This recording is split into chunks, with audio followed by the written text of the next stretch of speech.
Today from the Global Lane.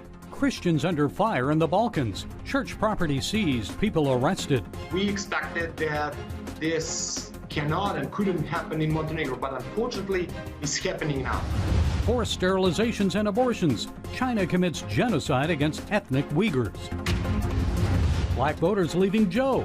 Will they support Kanye West for president? He specifically says that I am tired of being made to feel like I have to be a Democrat just because I'm African American. And no singing allowed in California churches. And it's all right here on the Global Lane.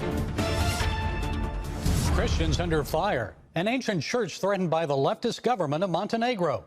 It's a small country, now a NATO member, but once a part of the former Yugoslavia. In 2006, it became an independent nation. 80% of its people are Orthodox Christian. But now their 800-year-old church is under threat. A new religion law passed late last year gave the Montenegrin government authority to seize church property and close churches, all in an attempt to minimize the influence of the church on that society. Well, joining us from Pajorica, Montenegro, to fill us in on this wave of persecution in the Balkans is attorney Vladimir Leposavиć. He's a Fulbright scholar and chief legal counsel for the Serbian Orthodox Church. Vladimir, tell us why this new law was passed when 80% of your country and the people there are Serbian Orthodox. For 30 years now, the government of Montenegro obviously is running out of any meaningful political agenda or political goal. Also faced with failures made within its economy policy during the last couple of decades. The government of Montenegro now decided to just go for confiscating and nationalizing the property of the church. The way they just want to do that is that actually the government claims that the churches and the temples supposedly do not belong to the church itself. We have a situation where the government doesn't want to use the available and well-known legal mechanisms within the legal order of Montenegro. They don't want to prove their claim.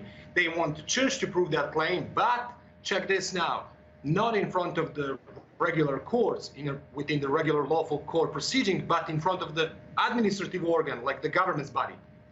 You had mass protests there, but there's been no change in the law. It's still in force. Even the pro-church politicians have been dragged from their offices and homes.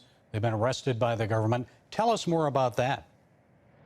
Exactly. Well, first of all, when the law has been adopted 7 months ago, we had a situation that there wasn't any dialogue between the state and the religious communities. At least it wasn't the case with us. We had something like a take it or leave it dialogue, and then the law has been adopted, and just right after that, the massive and so far continuous civic protests emerged. Those protests are interesting because they're happening as a prayer walks, and they're unique. They're also celebrating the Christian faith here in Montenegro. They're happening for 7 months now in every single city of Montenegro.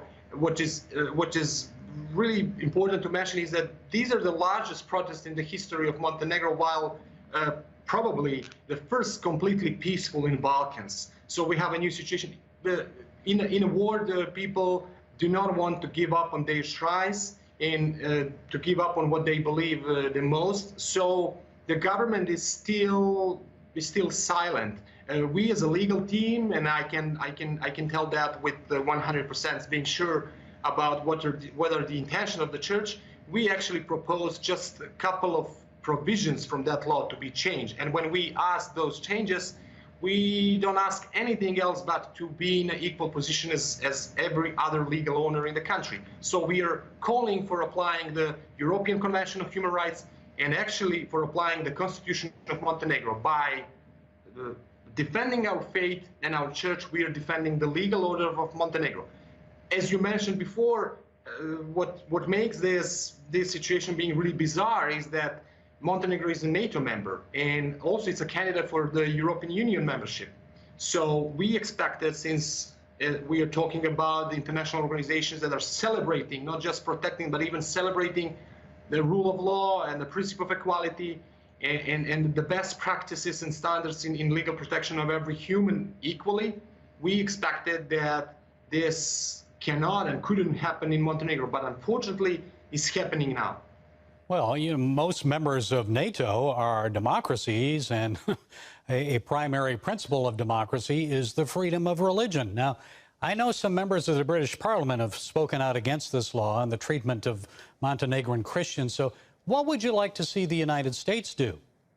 There was, and there still is, Virginia Declaration of Rights from 1776 that stipulates that whenever the dispute related to property issue, any property issue like emerged between two men, the sacred rule to be held is the rule of the court proceeding and the court trial. So the protection of the property rights, the private property rights, is in the air all over the world for more than 230 years. And when we talk to other subjects, to government, international organization, as well as our listener or the co-talkers in the United States, is to ask them to help us to come to the dialogue, to come to the table together with the government, so that the government can really realize that what the majority of people in Montenegro are asking is something that is a minimum of protection guaranteed by our constitution, but also by all the relevant international legal instruments. So we just strive for that kind of moral and objective support from anyone. Vladimir Leposavиć, attorney with the Serbian Orthodox Church in Montenegro, thank you for your time and insights. Thank you for having me.